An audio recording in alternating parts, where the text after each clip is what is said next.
बिस्मिल्लाहिर्रहमानिर्रहीम। अस्सलाम वालेकुम। अवामी पाकिस्तान,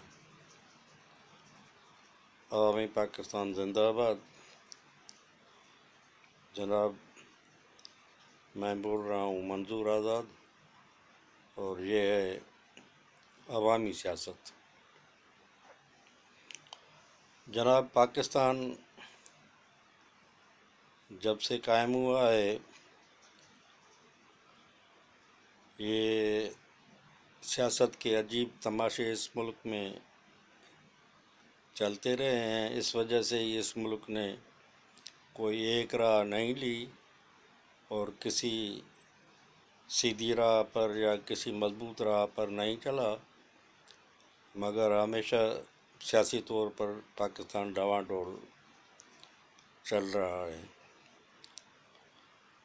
तो उसी रवायत के मुताबिक पाकिस्तान में अब भी ये एक सियासी तमाशा लगा हुआ है। पाकिस्तान की सियासत जो है, जैसे मैं कहता आया हूँ कि ढोल तमाशे पर ही चलती है। सबसे भुट्टो पहले ये ढोल तमाशे की सियासत भुट्टो ने शुरू की और अजीब अजीब नारे देकर आवाम को बेवकूफ़ बनाया, और जब हुकूमत आई तो उसने किसी नारे पर अमल नहीं किया। आवाम वैसे के वैसे ही रहे। दरहकीकत ये इन सियासी लीडरों के और पाकिस्तान के सियासतदानों के ये सारे ढोल तमाशे आवाम को बेवकूफ़ बनाकर वोट लेकर इक़्तिदार हासिल करना ही होता है। भुट्टो ने हालांकि पाकिस्तान में इलेक्शन नहीं जीता था, वो शेख मुजीबुर रहमान ने इलेक्शन जीता था, मगर वो कुर्सी हासिल करने के लिए उसने इमरान खान उस सारी शेख मुजीबुर रहमान के जीत को नहीं माना और उसके साथ लड़ाई और ज़िद्दत शुरू कर दी, जिसके नतीजे में पाकिस्तान दो लख्त हो गया। उसका मकसद ही यही था कि पाकिस्तान दो लख्त हो जाए और मैं इधर वेस्ट पाकिस्तान में हुकूमत कायम कर लूँ, क्योंकि उसको यकीन था कि जब तक ये पाकिस्तान दोनों मिले रहेंगे तो मैं तो ज़िंदगी भर मरता मर जाऊँगा, पाकिस्तान में हुकूमत हासिल नहीं कर सकूँगा। तो उसने तो पहले ढोल तमाशे करके वेस्ट पाकिस्तान के भी सिर्फ पंजाब सूबे में उसने ये ढोल तमाशा लगाया कि हम इंडिया के साथ 1000 साल की जंग लड़ेंगे। पंजाब के लोग फ़ौज में थे और वो फ़ौजी रेस की वजह से पंजाब के लोगों ने उसको 1000 साल जंग के लिए वोट दिए। बाकी वेस्ट पाकिस्तान के भी तीनों सूबों में वो इलेक्शन हार गया था।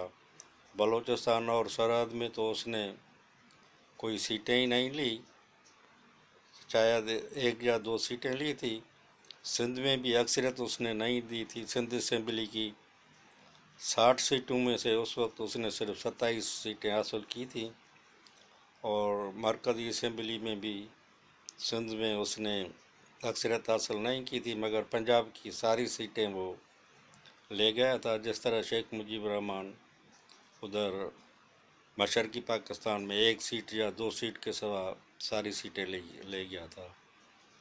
तो उसने तमाशा करके पाकिस्तान को तोड़ा और हुकूमत हासिल की, और जिस तरह उसने हुकूमत चलाई और मुखालफिन को कुचला, वो तो एक तारीख़ी रिकॉर्ड है। और उन लोगों को पता है जो उस दौर के लोग हैं और वो अभी ज़िंदा हैं कि वो किस तरह मुखालफिन को कुचलता रहा। वली खान के जलसे पर रावलपिंडी के इसी लियाकत पार्क में जहाँ बेनज़ीर को कत्ल किया गया, भुट्टो ने उधर ही उसका वली खान का जलसा चल रहा था, तो उसने पुलिस और अपनी बनाई हुई FSS फोर्स से गोलियां चलवा कर उधर शायद 16 या 18 लोगों को मार दिया। तो ये पाकिस्तान में जो सियासत चलती है, इसको कोई जमहूरी सियासत नहीं कहा जा सकता, न ये जमहूरी लोग हैं।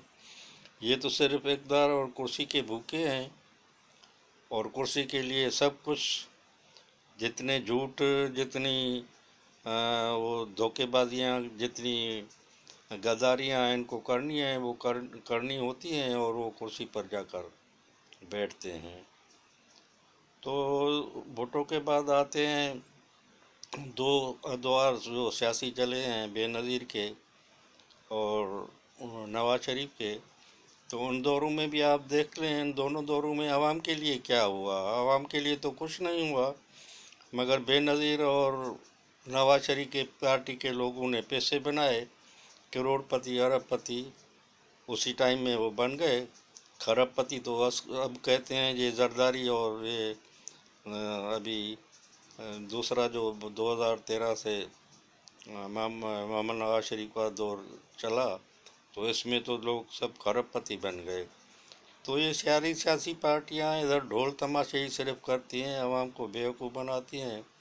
इनका मतम नज़र ही सिर्फ इक़्तिदार हासिल करना होता है और पैसे कमाना होता है।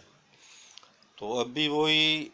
अच्छा, उसके बाद एक बड़ा ढोल तमाशेबाज आया इमरान खान, जिसने अपनी सियासत की बुनियादी नाच गानों और ठुमकों और वो गानों पर जो है नाचने पर रखी और नौजवान नस्ल को बहुत गुमराह करके उसने एक ऐसी नस्ल पैदा की और उसकी सियासत की बुनियादी दूसरों को गालियों देने पर थी और वो दूसरों को गालियाँ देता रहा और उसने अपने फॉलोअर और अपनी नस्ल भी ऐसी पैदा कर दी जो सिर्फ दूसरों को गालियाँ देना ही सियासत समझती है।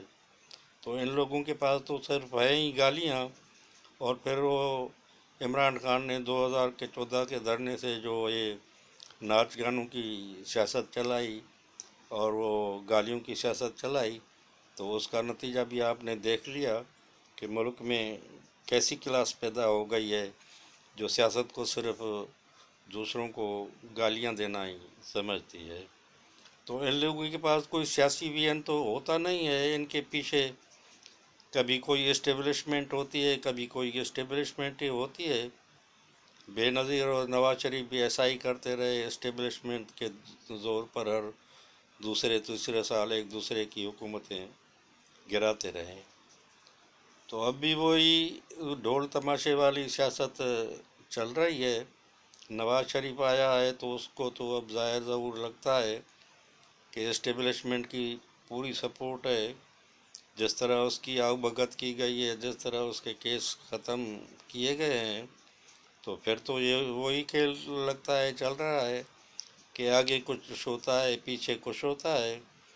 तो इस्टेब्लिशमेंट अगर पाकिस्तान की सियासत को इसी तरह ही चलाती रहेगी तो इस मुल्क में फिर कोई हकीकी जमहूरियत और हकीकी सियासत या हकीकी अवामी सियासत इस मुल्क में पैदा नहीं होगी। तो हम इस्टेब्लिशमेंट को बसद एहतराम ये गुजारिश करते हैं कि जनाब आप किसी की साइड नहीं लें और इन लोगों को छोड़ दें ताकि अवाम इन लोगों को परखे। ये अवाम के सामने सब अपनी जो जिस तरह की सियासत करते हैं वो सब सियासत इनकी आवाम के सामने इनके सियासी करतूत और सियासत आवाम के सामने नंगी हो जाए, ज़ाहिर हो जाए, तो फिर ही आवाम जाकर सही फैसला कर सकेंगे और फिर ही आवाम जाकर इधर कोई सही जमहूरियत और सही सियासत आवाम को नज़र आएगी। मगर ये जिस तरह अब ये चलते हैं कि पीछे से कोई उनको पुशअप करता है, आवाम को अब साफ नज़र आता है कि भाई अब यही जो आदमी है वो इक़्तिदार में आता है, तो आवाम तो बेचारे खामखा भी उसके पीछे लगकर उसको वोट देते हैं। इस मुल्क में ख़ानदानी सियासत ही चलाई गई है, दो ख़ानदान मुल्क पर हावी हो गए हैं, शरीफ ख़ानदान और भुट्टो ख़ानदान। अब वो नवाज शरीफ भी अपनी ख़ानदानी सियासत सुनाए पैदा कर रहे हैं, उसका भी अच्छा खासा असर सियासत में कायम हो गया है। तो अब सुना है कि वो भी अपनी बहन को सियासत में लाकर इधर जो है ख़ानदानी सियासत चलाना चाहते हैं। तो इस सियासत को हम सही अवामी सियासत नहीं कह सकते, न सही जमहूरियत है। जमहूरियत को बहाल करने के लिए और अवामी सियासत को बहाल करने के लिए सबसे अहम बात ये है कि यहाँ की इस्टेब्लिशमेंट को किसी के पुश पर या किसी के पीछे खड़े कर उसको बूस्टअप करना नहीं होगा और इसके बाद ही ये मुल्क सही जमहूरी राह पर गामजन होगा।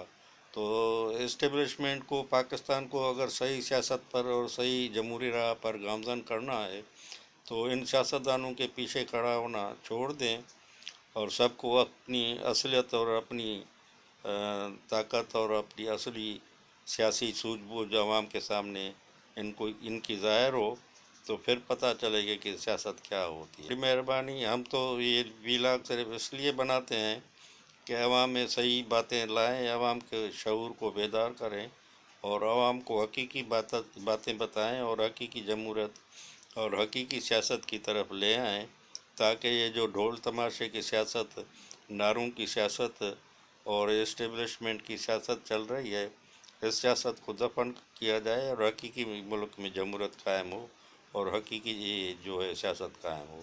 बड़ी मेहरबानी। अस्सलाम वालेकुम। खुदा हाफिज़।